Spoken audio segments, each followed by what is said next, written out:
Olá, sejam bem-vindos à TV do Parlamento Municipal. Está no ar o Jornal da Câmara.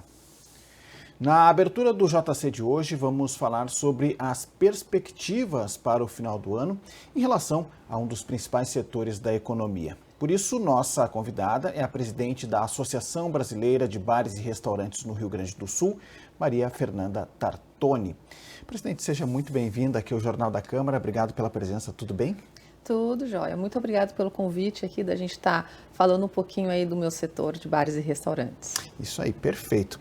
Presidente, para a gente iniciar o nosso papo aqui, nossa conversa, queria que a senhora também situasse, né, o nosso telespectador, né, por tamanho desse setor, né? Falei aqui na abertura que é um dos principais setores da economia e de fato, né, é um setor muito forte.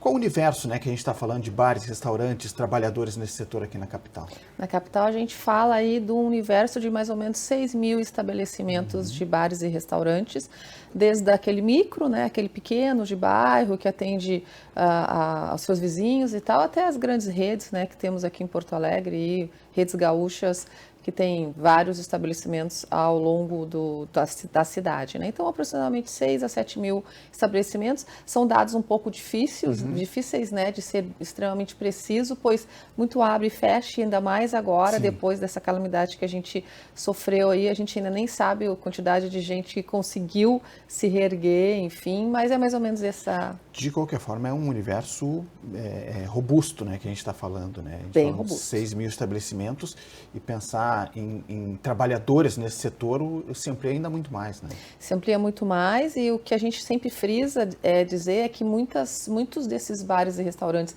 pequenos é uma família, né? São familiares que trabalham ali, então é o sustento de muita gente, né? Então, claro, obviamente a gente tem restaurantes aí que tem 2, 3 funcionários, mas a gente tem restaurantes aí que estamos falando de 500 funcionários, né? Então é bastante gente. A mão de obra para o meu setor, ela é extremamente importante, que a gente está falando de um setor extremamente artesanal, né? A tecnologia, ela hoje vem entrando no nosso setor, então ela acaba ajudando um pouco a diminuir esse fato artesanal, mas ainda todo mundo gosta de ser atendido por um garçom, a comida feita na hora, enfim, então a gente tem bastante mão de obra e mão de obra de primeiro emprego também. E é um setor que ele é fundamental e necessário, né, presidente?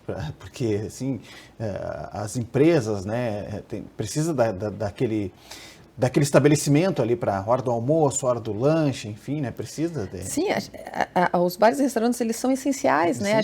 A Brasel vem buscando esse reconhecimento do setor, porque ele é essencial, ou seja, desde o trabalhador que vai trabalhar de segunda a sexta e precisa comer mais rápido naquele restaurante mais rapidinho e tal, até para a saúde mental das pessoas, né? É importante tu sair para almoçar, para jantar num lugar com a tua família, interagir, celebrar. Então, a gente tem batido bastante nessa tecla que o setor de bares e restaurantes é um setor essencial, até porque enquanto todo mundo se diverte, a gente está trabalhando. Não, sem dúvida. Presidente, como é que foi como é que está sendo, né, essa retomada, né, pós-enchente, né? A senhora colocou aqui na abertura, né, quando falando desse universo, muitos realmente não conseguiram voltar, né, outros estão se reerguendo. Como é que foi o impacto para o setor, né? O que a senhora projeta em termos de prejuízo, né? E como é que está esse processo de retomada aí em direção agora ao final do ano?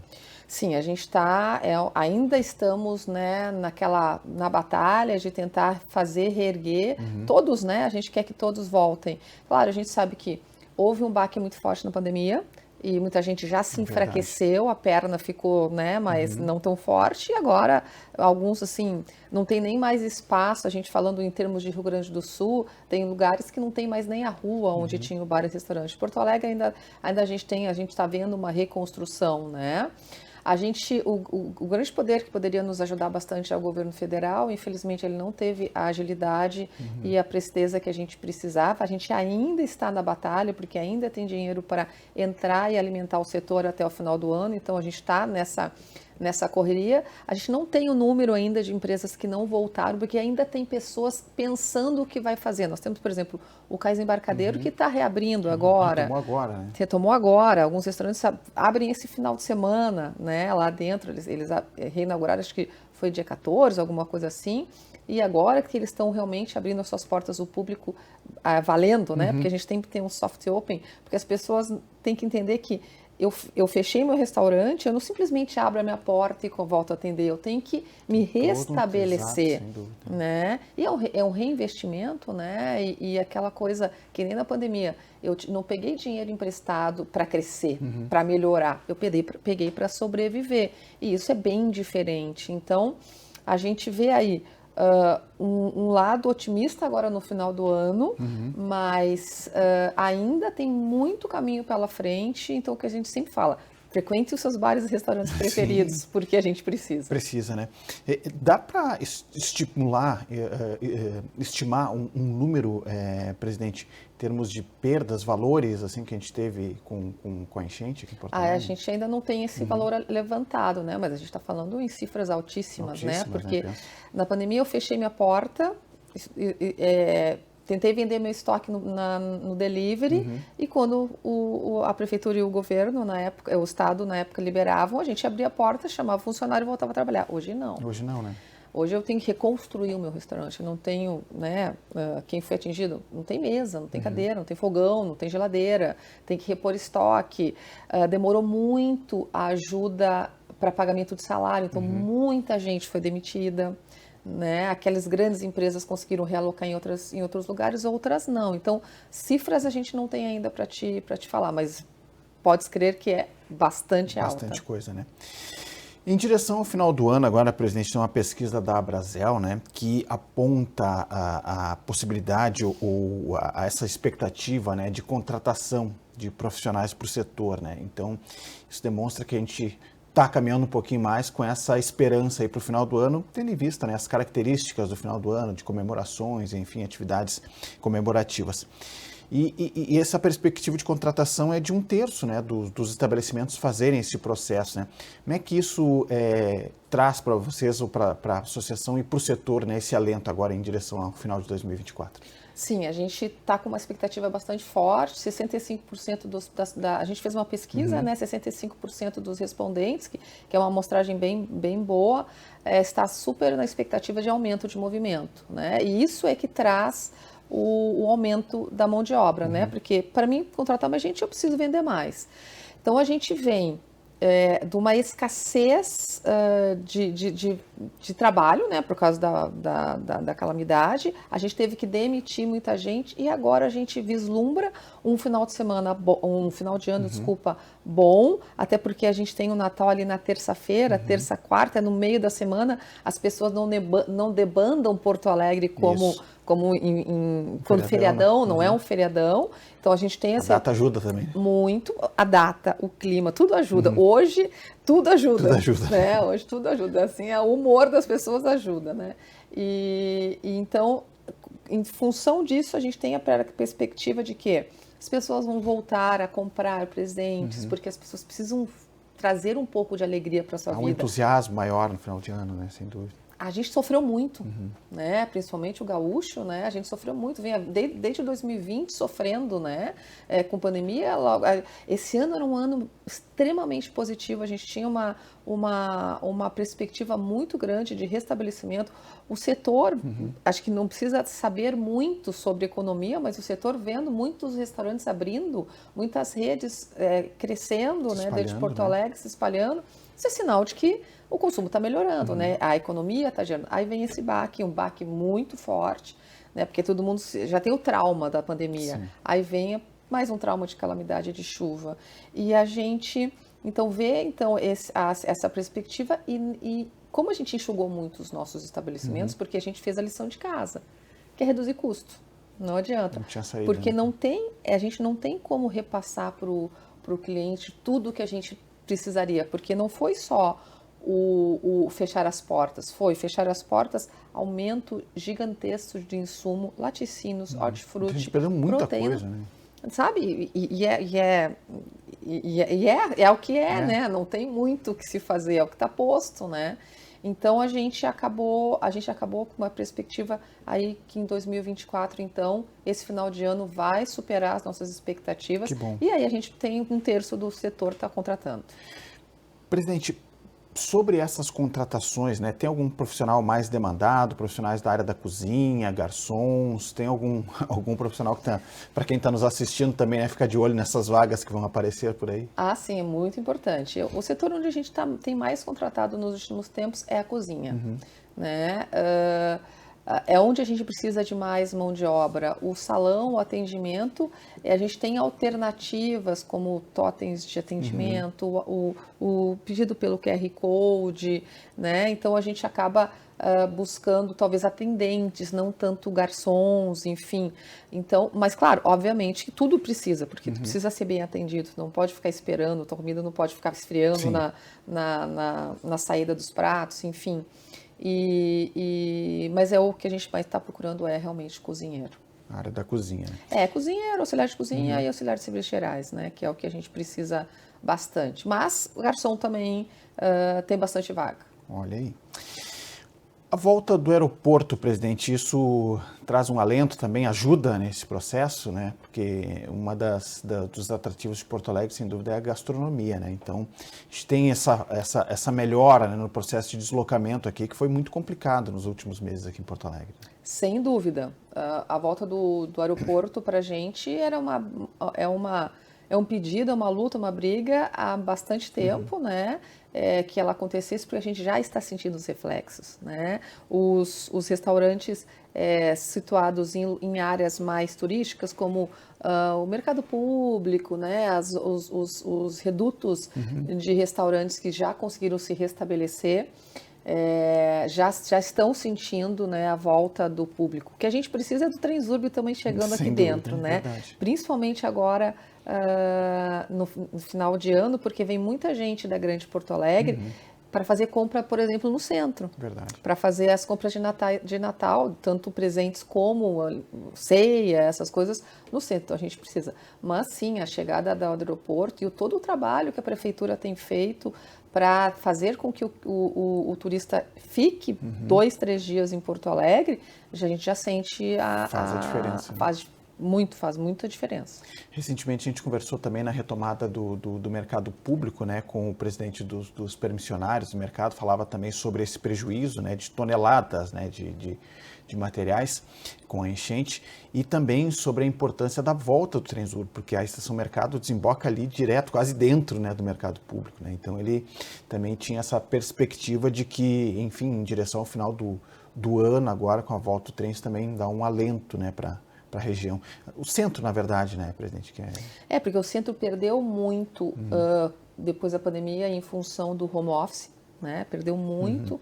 As empresas, ainda tem empresa que não voltou plenamente para o centro. Aí eles foram afetados diretamente em função das águas, né? E aí a volta do Transurb, a volta do aeroporto, porque o centro ele tem muito um viés turístico. E então, ali realmente o impacto foi muito grande e a expectativa agora é que assim que voltar a gente consiga fazer esse setor tão pujante, tão necessário, voltar a ser o que era antes. Tentar um novo normal, né? Depois da pandemia tivemos um novo normal, agora um novo normal depois da enchente. Presidente, eu quero agradecer a presença da senhora aqui, trazendo essas informações e essa perspectiva boa aí para o final do ano para esse setor tão importante para a economia da cidade, do estado e do país. E deixar a palavra à disposição para que a senhora, enfim, reforce, né, o convite de que as pessoas frequentem, né, os restaurantes, os bares, né, porque isso, como a senhora também trouxe aqui, é importante para a saúde mental, como distração das pessoas, né, lazer. E também, presidente, palavra à disposição para que a senhora reforce o chamamento aos trabalhadores, né, nesse momento, né, o pessoal que está procurando uma vaga, uma colocação no mercado, também é um setor que vai, como se diz popularmente, bombar agora no final do ano. Então, muito obrigado, né, por esse momento que a gente poder aqui trazer o que está acontecendo. Como eu disse, a gente tem uma expectativa muito boa no final de ano para a gente melhorar os nossos empreendimentos, mas tem muito ainda a ser feito. É um alento, mas não é a solução, né? O final de ano é um alento, mas não é a solução. Então, por isso, frequentem os bares e restaurantes da sua preferência. E vocês que estão, né, à busca de uma colocação, é um mercado bastante pujante, bastante interessante, tem muita vaga sendo disponibilizada para cozinheiro, auxiliar de cozinha, garçom e outras funções como estoquista, enfim, caixa, tem bastante vaga por aí. É só procurar o setor aí de bares e restaurantes, porque é uma carreira brilhante, vocês podem chegar muito longe. Muito bem, presidente da Associação Brasileira de Bares e Restaurantes, a Brasel, aqui no Rio Grande do Sul, Maria Fernanda Tartoni. Presidente, obrigado, bom trabalho para a senhora. Sucesso aí nesse final do ano. Muito obrigado, eu agradeço aí a oportunidade. Muito bem. Seguimos com informações do Legislativo aqui no Jornal da Câmara. Vamos falar das comissões permanentes aqui da Casa. Nesta semana, a Cosman tratou sobre a construção e reformas de 12 unidades de saúde. A comissão quer garantias de que o município vai realizar as obras previstas. Uma reunião com a Fazenda Municipal também deve ser marcada para tratar sobre recursos no orçamento para a realização das melhorias nas unidades. A reunião foi proposta pelo vereador Aldacir Oliboni, do Partido dos Trabalhadores. O parlamentar cobrou do Executivo a construção e reforma de 12 unidades de saúde que foram prometidas e ainda não executadas. Oliboni questionou também o andamento da construção das unidades básicas de saúde Coíma e Leopoldina, que são uma contrapartida do acordo entre a Prefeitura e o Grupo Hospitalar Conceição. Já estamos por 3 anos pautando esse assunto, que são a construção de 10 unidades de saúde prometidas pelo governo, a parcerização feita ou contratualização com o GHC, onde tem um desacordo, mas esperamos que isso seja resolvido a partir da peça orçamentária desse ano para o próximo ano, da construção das unidades de saúde Leopoldina e Coíma, e mais precisamente a conclusão ou não, ou por que uma delas foi paralisada, dos 2 PAs, pronto atendimento, da Bom Jesus e da Lomba do Pinheiro. Representantes da atenção primária da Secretaria Municipal de Saúde apresentaram um relatório com a previsão de entrega das unidades de saúde. A maior parte das obras não foi iniciada e depende de recursos do Banco Interamericano de Desenvolvimento, o BID. De acordo com a SMS, os prazos de finalização variam entre 2025 e 2027. Em relação às UBSs Coíma e Leopoldina, representantes da Secretaria Municipal da Fazenda disseram que as obras ainda não tiveram início em função de entraves burocráticos. Afirmaram que a pasta segue em negociação com o GHC e que estão previstos no orçamento R$ 5 milhões para a construção das unidades. O valor foi questionado pelo proponente da reunião. Segundo o parlamentar, seriam precisos recursos superiores a 20 milhões para a construção das USs. Como a Fazenda não deixou claro uma garantia de que esse valor será ajustado, Oliboni solicitou uma reunião urgente com a Secretaria da Fazenda para a próxima semana. Eu queria uma reunião terça-feira à tarde, próxima terça-feira, porque quarta que vem nós já vamos começar a votar o orçamento. Nós precisamos de uma mensagem retificativa do governo, porque agora nem mais emendas pode, né? Senão nós tínhamos feito, o secretário Rodrigo Fantinel tinha dado a segurança de que esse dinheiro estava garantido. Nós nos propomos, juntamente com o Ministério Público, o OAB, enfim, quem quiser ir junto, na terça à tarde, porque terça de manhã temos reunião novamente, os vereadores que puderem ir aqui, já conversei com a vereadora Lourdes, a vereadora Cláudia, vamos convidar a todos para nós, de fato, trazer a confirmação de que esse recurso está confirmado. Porque, da forma que for trazida a informação de que, então, abriu-se a licitação, ela dá a garantia da licitação, mas não da construção. A comissão vai encaminhar um pedido de informações sobre os recursos do BID que irão ser utilizados na construção das unidades de saúde. A Cosman também cobrou transparência e agilidade sobre a reforma dos pronto-atendimentos da Bom Jesus e da Lomba do Pinheiro. A Comissão de Direitos Humanos voltou a tratar sobre acessibilidade no centro da capital. Em reunião anterior, pessoas com deficiência relataram dificuldades para o deslocamento e cobraram melhorias. A pauta havia sido discutida em reunião da SEDECOM no início de abril, por proposição do vereador Alvani Medina, do Republicanos. 7 meses depois, o vereador Adelicel, do PT, constatou que as adaptações reivindicadas não haviam sido implementadas. Retomar essa questão, que não foi resolvido absolutamente nada até agora, deixar bem registrado o que nós queremos. Foi aprovado então uma audiência com o prefeito municipal, nós vamos encaminhar isso, a existência humana que está em jogo. E a sua dignidade. Então é isso que nós estamos fazendo, nós temos que fazer isso não apenas como vereadores, mas também como cidadãos. A presidente do Conselho Municipal dos Direitos das Pessoas com Deficiência lamenta que o Executivo não tenha ouvido essa parcela da população antes da realização das obras do quadrilátero central. Segundo Gisele Rubi, as alterações na infraestrutura do local violaram a normativa de acessibilidade na construção civil. Nós temos um lema histórico que marca a luta das pessoas com deficiência, que fala: nada sobre nós sem nós. E o nosso movimento é organizado justamente também para que sejamos consultados e que possamos ter protagonismo à frente daquilo que atende à política da pessoa com deficiência. Então, enquanto movimento, nós percebemos que fomos ignorados, que as normativas, que a legislação, enfim, nada disso foi respeitado e as normas de acessibilidade realmente não foram atendidas nas obras. Gisele ainda cita exemplos de problemas de acessibilidade no centro. Ela comenta que o posicionamento dos contêineres de lixo fica na altura do rosto das pessoas, o que pode provocar lesões para quem não enxerga. Objetos sem sinalização nas calçadas é outra falha apontada pela presidente do Condepa. As vias das calçadas que não têm um desnivelamento com a via dos carros, então as pessoas com deficiência visual não conseguem identificar, o que a gente faz muito pelo meio-fio, né, com a bengala, não conseguimos identificar onde passa carro, onde passa pedestre, isso é preocupante.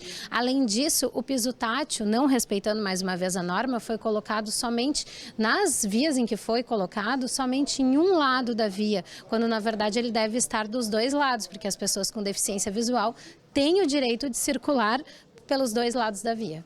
O representante da Coordenação de Acessibilidade e Inclusão Social da Secretaria Municipal de Desenvolvimento Social admite que as obras necessitam de adequações. Leandro Fraga reforça o compromisso da SMDS em auxiliar no processo. Essas normas devem ser seguidas e isso precisam de correções. O projeto em si, ele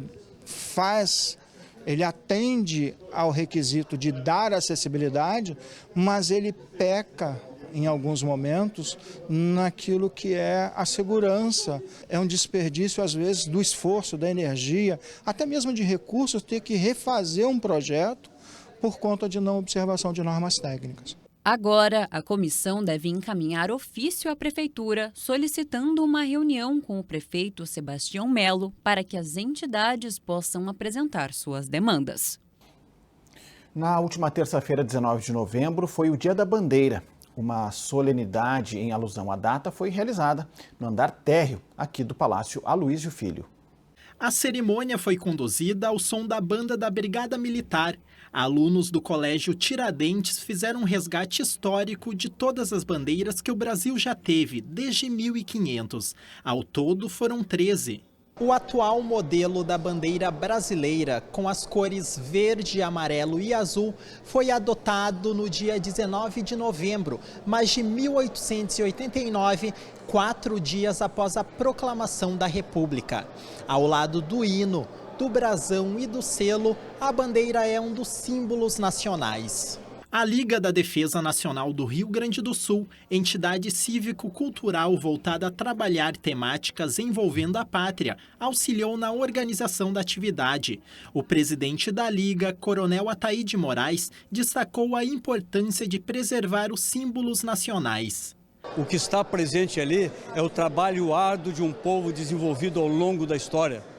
Cada símbolo que está aqui, desses 4 e todos os outros que segue no contexto da simbologia, da heráldica, manifesta nas cores, no desenho, nos tamanhos, ele expressa a história do nosso povo, a história do nosso Brasil. A presidência da Câmara foi representada pela vereadora comandante Nádia, do PL.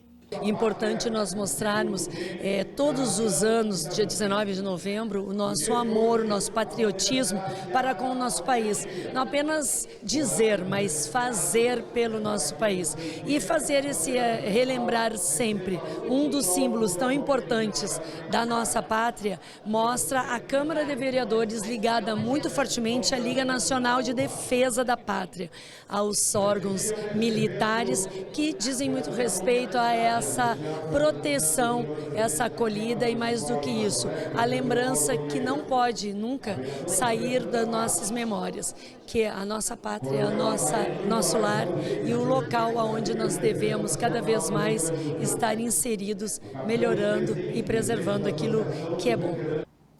O Legislativo realizou audiência pública na noite de terça-feira para debater projeto de lei complementar do Executivo que altera a composição do Conselho Municipal do Meio Ambiente, o COMAN. A reunião virtual foi transmitida ao vivo pela TV Câmara e a íntegra pode ser conferida no nosso YouTube. A semana no Legislativo também foi marcada por eventos alusivos ao Dia da Consciência Negra. Sessão solene e a apresentação musical foram algumas das atividades realizadas pela Câmara.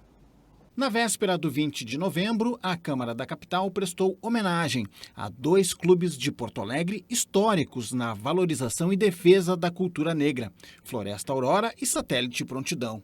O presidente da Sociedade Floresta Aurora, José Flávio Rocha Silveira, exaltou a trajetória da instituição e agradeceu o reconhecimento do Parlamento Municipal. É um grande prazer de estar aqui hoje na Casa Legislativa do nosso município, reconhecendo os 152 anos da nossa Sociedade Floresta Aurora, a mais antiga do Brasil. Para nós é um momento de muita emoção. Numa data, que é a Semana da Consciência Negra, né? E o primeiro feriado que nós temos nacional. Isso nos orgulha muito. A cerimônia foi presidida pelo vereador Giovanni Colau e coletivo do PCdoB.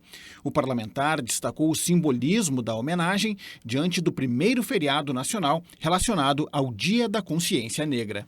Mais do que um feriado, o 20 de novembro reforça a mobilização contra o racismo e também a necessidade de avanços econômicos e sociais para a população negra, enfatizaram aqui os homenageados. Eles também lembraram que o Dia da Consciência Negra nasceu em Porto Alegre, por iniciativa do poeta Oliveira Silveira. Para nós da Associação Satélite Prontidão é uma honra estarmos aqui nessa homenagem feita para aquelas pessoas que lutaram, né, para que o 20 de novembro fosse reconhecido como uma data onde a comunidade negra, não só aqui do estado, mas do país todo, ela seja vista, seja reconhecida, seja visibilizada, né? O co-vereador Ayrton Silva, do PCdoB, falou em nome do mandato coletivo. Uma data que surgiu aqui em Porto Alegre, inclusive, né, com o Grupo Palmares, fruto de muito debate a nível nacional que Porto Alegre levou, né, para o Brasil e que hoje se torna feriado nacional para reflexão, né, da consciência negra, o porquê ser um feriado, o porquê que é importante ter estado marcada no calendário da população para poder dizer, né, que nós lutamos, temos consciência, queremos direitos. No final do evento, do lado de fora do plenário, a programação seguiu com a apresentação da cantora Ana Paula de Lima Raimundo. Ela também é servidora do Legislativo Municipal. A casa vem fazendo, né, durante vários anos essa celebração, esse momento de conscientização que a gente tem, né, também vários servidores aqui, negros e tal, atuando em diversas áreas. E eu como servidora também, que entrei pela política de cotas, né, que é também uma política muito importante, e estou aqui também mostrando a minha arte, né.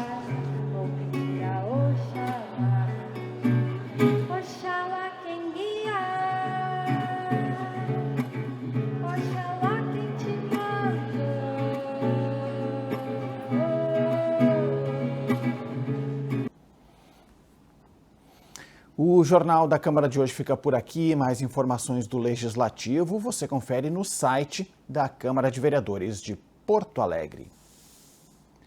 Acesse também o YouTube da TV Câmara.